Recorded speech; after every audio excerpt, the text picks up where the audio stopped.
De nuevo en Noticias 3.0, ahora le quiero presentar a la invitada de hoy. Tengo el honor, el gusto de presentarles a ustedes a una querida amiga de muchos años. Ella es mucho más joven que yo, pero nos conocemos desde hace muchos años. Es tucumana, se hizo famosa, sus intervenciones en la televisión le han dado una personalidad muy distintiva, es reconocida en la calle, y sus opiniones, su manera de hablar, ese tono tucumano con el que habla, la ha hecho de una enorme simpatía en el público. Quiero presentarles a ustedes a Pimpi Colombo. Bienvenida, Pimpi. Gracias, Julio. Qué gusto tenerte. Qué gracioso. Pero es verdad, qué increíble que se ve en la tele. El otro día estaba en el aeropuerto y fui pasando así, un hombre que hablaba con un chino que estaba ahí. Un hombre, creo que era del aeropuerto, porque tenía un cartel y dice: esa es una peroncha, dice. Y otra vuelta en el subte, una changa, estaba yo sentada y ella al lado y me dice: sos muy parecida a la Pimpi Colombo, me dice. Ay, menos mal, le digo, porque soy la Pimpi Colombo.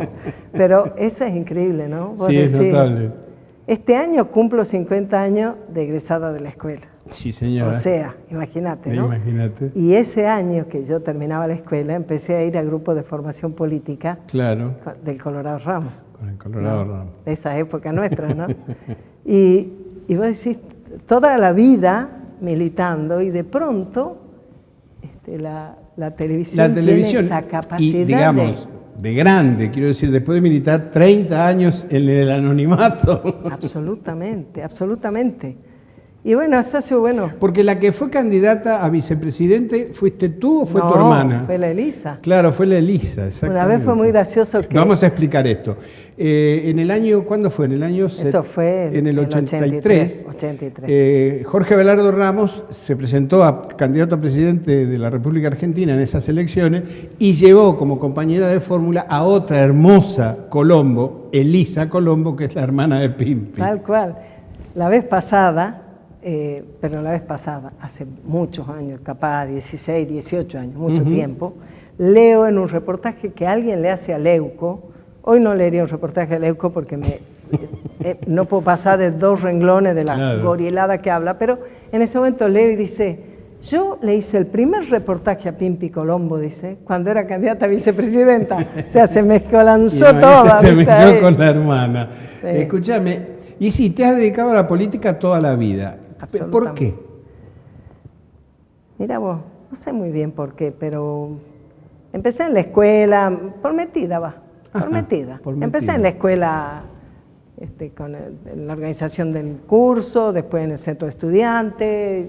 En una época en que los centros de estudiantes estaban prohibidos, digamos, había que pelear para la organización del centro de estudiantes. Nosotros estábamos en una escuela universitaria, siempre había tenido centro de estudiantes y tenían ese estilo que tienen esos colegios que tienen mucha libertad controlada por las autoridades, de modo que se puede hacer un poco como el Nacional Buenos Aires, el Carlos Pellegrini.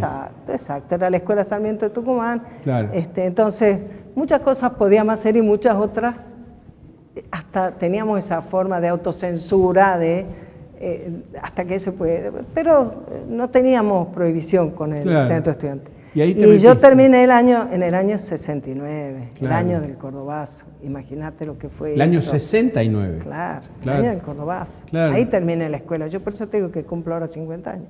Claro. Entonces, en ese momento yo lo había conocido al Colorado Ramos en una charla, en una casa de unas chicas que eran de la democracia cristiana, pero prestaron su casa porque era época de dictadura. Claro, era época de dictadura. Todavía no el proceso, pero bueno, era época de dictadura, estaba prohibida militar. Claro, había prohibición de la acción política, bueno, y yo estaba de novia con Pablo Fondevila y él había empezado también a inmiscuirse en eso y fuimos a escucharlo al Colorado y me pareció me enamoré, tan impresionante que te abrió la cabeza. En mi casa me querían matar. Claro. Decía, qué asco, peronista y socialista, lo peor que nos podía hacer, decía mi madre. Si Pablo quiere tener una marimacho de novia, decía mi mamá, bueno, no te puedo decir lo que era. Y qué sé yo, me encantó como descubrir una Argentina que mi propia vivencia personal había sido más limitada. Claro. Y empezamos a estudiar y nos organizamos Claro. y en el año 72 armamos el FIP, y salimos a afiliar y hacíamos las cosas locas. Me estaba acordando que me tocó, ahora que estamos entrando en un año electoral, en el año 73, yo tenía 21 años, agarraba la camioneta y me tocó fiscalizar Cruz Alta. Yo tengo que fiscalizar, le hablo a Oscar que está allá y que sabe de qué le quiero decir, todo un departamento. Y te imaginas lo que hacíamos, ¿qué era? Llevar las boletas nuestras que ni iban a existir en esas mesas, a asegurar que las escuelas estuvieran, hacer boletas. Todo así y volver. Y mucho más no se podía hacer. Y mucho más no se podía hacer, pero bueno, también eso te va dando una experiencia, ¿no? Como una ida y vuelta entre poder reflexionar sobre las cosas de fondo y actuar en tu cotidianeidad. Claro. Y me parece que yo también, mi papá era militante radical. Ajá. Mi papá fue ministro de Salud en Tucumán cuando doña Tibia era el ministro de Salud en la Nación, con Iña. Ellos lo derrocaron en el 66. Claro. Y mi mamá era de La Plata, de familia conservadora. ¿Cómo se llamaba el gobernador? Lázaro Barbieri. Lázaro, como el de... Lázaro Barbieri, exactamente. Lázaro Barbieri. Y de hecho, Lázaro Barbieri, el ministro de Gobierno, todos estaban en Buenos Aires cuando fue el golpe, así que el que entregó el gobierno fue mi papá. Ajá. Lo mismo, yo en esa época tenía 14 años, todavía era muy chica, pero te quiero decir que la política era algo común en mi familia, por más que políticamente ellos fueran. Claro. Y mi mami, ella era de una familia más conservadora, pero ella no era nada conservadora. Ella tuvo 6 hijas, yo soy la cuarta. 6 hijas mujeres tuvieron. 6 hijas mujeres. Eran 6 las Colombo. Sí. Después mi papá se casó de nuevo y tenemos un hermanito de la edad de mi hijo, ¿no? Pero mis viejos tuvieron 6 hijas. Y yo soy la cuarta. Y mi madre se recibió de escribana después que yo hubiera nacido. Claro. O sea, ella estudió en La Plata porque era de ahí. Claro. Y se fue a vivir a Tucumán cuando mi papá terminó medicina. Mi papá estudió medicina en La Plata. Ahí se conocieron. Claro. Porque mi papá era compañero de rugby de mis tíos. Y bueno, estuvieron 8 años de novios, se casaron y se fueron a Tucumán. Claro. Y la mami pero fue estudiando con 4 chicas. Nosotros, mi hermana mayor me lleva 5 años, somos 4. Claro, una por año. Imagínate, así.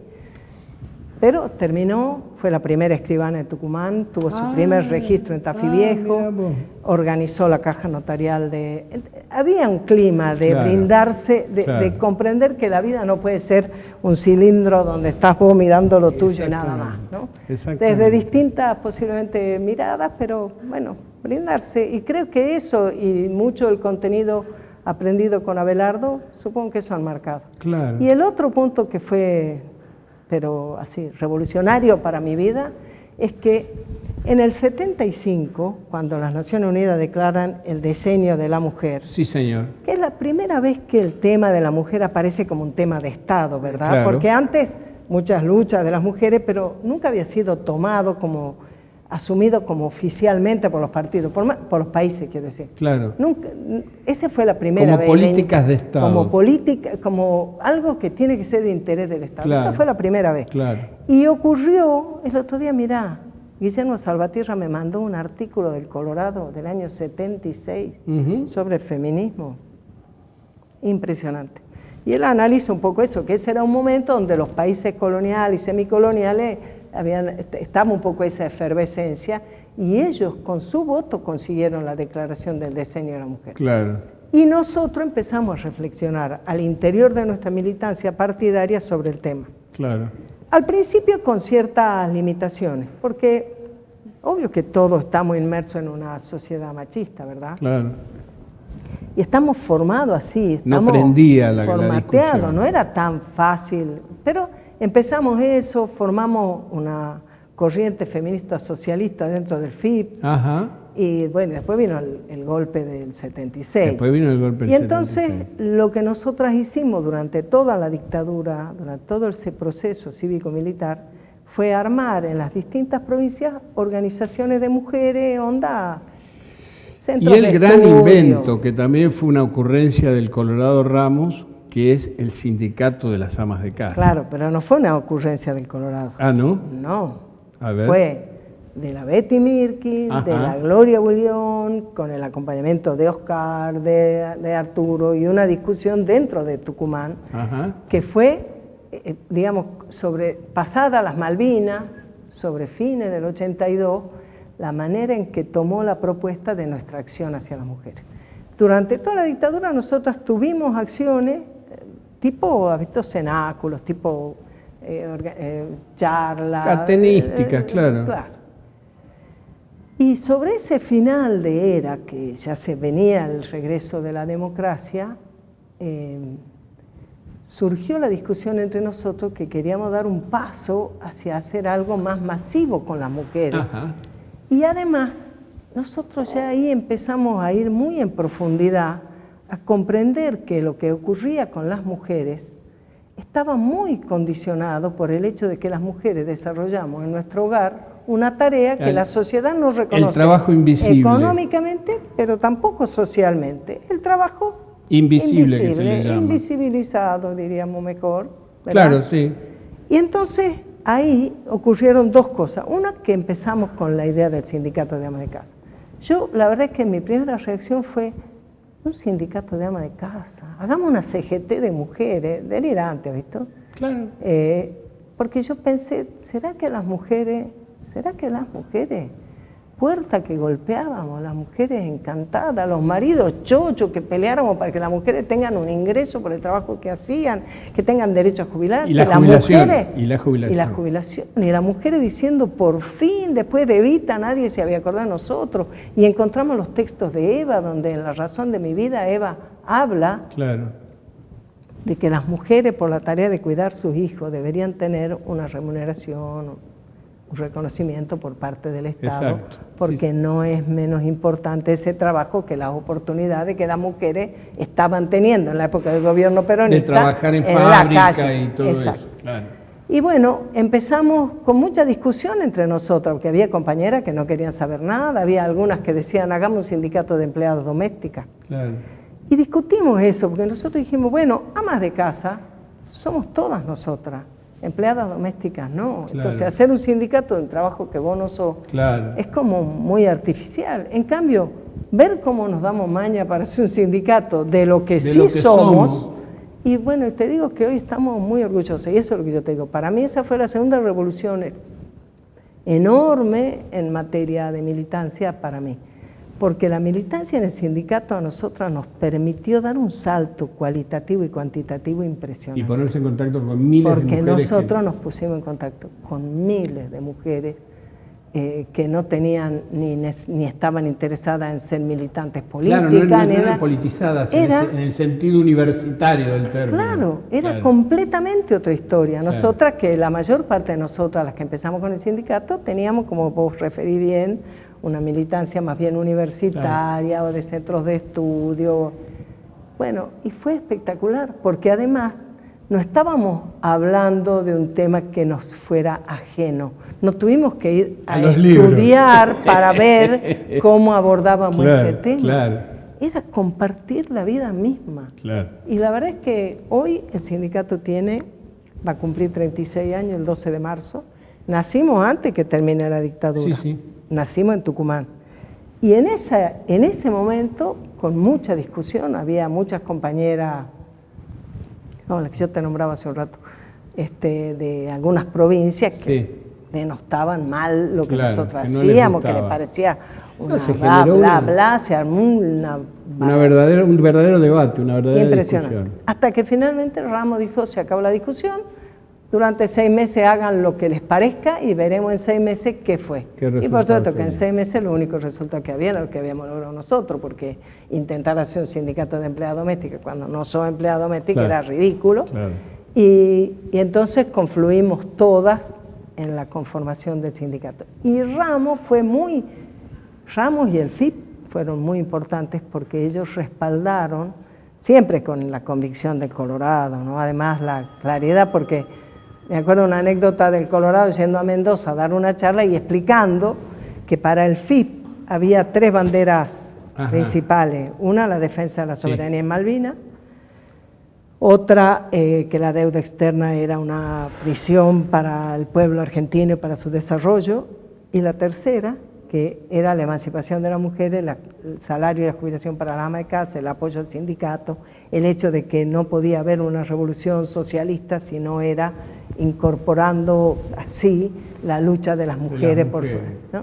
Y entonces explicaba el salario para la ama de casa. Y hubo un compañero que le dijo: pero qué buena idea, Abelardo, usted sabe lo bien que me vendría a mí que me pongan en el recibo de sueldo, además de mi sueldo me paguen el de la señora. Y el Colorado lo sacó cartiendo. Y me dice: de ninguna manera, esto no se trata de que te lo paguen a vos. Justamente. Y le dijo una cosa que yo nunca me atrevería a decir, y ahora me voy a atrever a repetir. Porque le dijo: de ninguna manera, el salario para el ama de casa es el derecho de las mujeres a la patada histórica. Claro. ¿Cómo a la patada histórica? Sí, a decirle al marido que las tiene harta, que no lo aguantan, que ellas no van a quedarse con él solo porque él sostiene el hogar. Algo así, ¿no? El derecho a la patada histórica. Te imaginas, nosotros nos agarrábamos la cabeza, porque nosotras nunca, ni entonces ni ahora, nos planteamos la lucha por la emancipación de las mujeres versus los varones. Claro, y pegándole una patada a los varones. Pero a este chango que ya se había zarpado queriendo apropiarse de una reivindicación de las mujeres que tenía un sentido tan fuerte ahora se usa esa palabra horrible que es empoderamiento, pero que era un sentido así tan fuerte de fortalecerse, valga la redundancia, claro. Comprendiendo que te corresponde, que es un derecho, que lo que vos estás brindando es una tarea que socialmente es indispensable, que es valiosísima, y que a veces nosotras mismas, como parte de ese pensamiento machista, desvalorizamos y decimos: no, yo no trabajo, soy ama de casa. Pimpi, tenemos que ir a un pequeño corte. Estamos conversando con Pimpi Colombo. En realidad está conversando Pimpi Colombo sola, porque es preguntarle una cosa y no para. Volvemos en un ratito a Noticias 3.0.